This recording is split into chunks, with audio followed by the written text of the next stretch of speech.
بسم اللہ الرحمن الرحیم۔ انس رضی اللہ تعالیٰ عنہ سے روایت ہے کہ نبی کریم صلی اللہ علیہ وآلہ وسلم نے فرمایا، صفیں سیدھی کر لو، میں تمہیں اپنی پیٹھ کے پیچھے سے دیکھ رہا ہوں۔ صحیح بخاری حدیث نمبر 718۔ ابو ہریرہ رضی اللہ تعالیٰ عنہ سے روایت ہے کہ نبی کریم صلی اللہ علیہ وآلہ وسلم نے فرمایا کہ ڈوبنے والے، پیٹ کی بیماری میں مرنے والے، طاعون میں مرنے والے اور دب کر مرنے والے شہید ہیں۔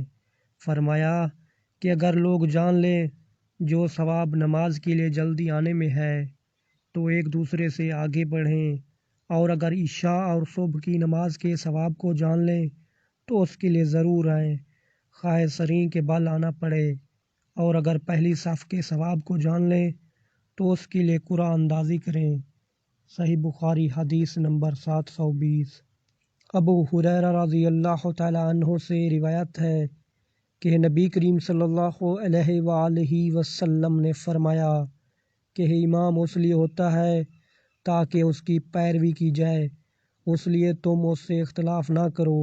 جب وہ رکوع کرے تو تم بھی رکوع کرو، اور جب وہ سمع اللہ لمن حمدہ کہے تو تم ربنا لک الحمد کہو، اور جب وہ سجدہ کرے تو تم بھی سجدہ کرو، اور جب وہ بیٹھ کر نماز پڑھے تو تم سب بھی بیٹھ کر پڑھو، اور نماز میں صفیں برابر رکھو، کیونکہ نماز کا حسن صفوں کے برابر رکھنے میں ہے۔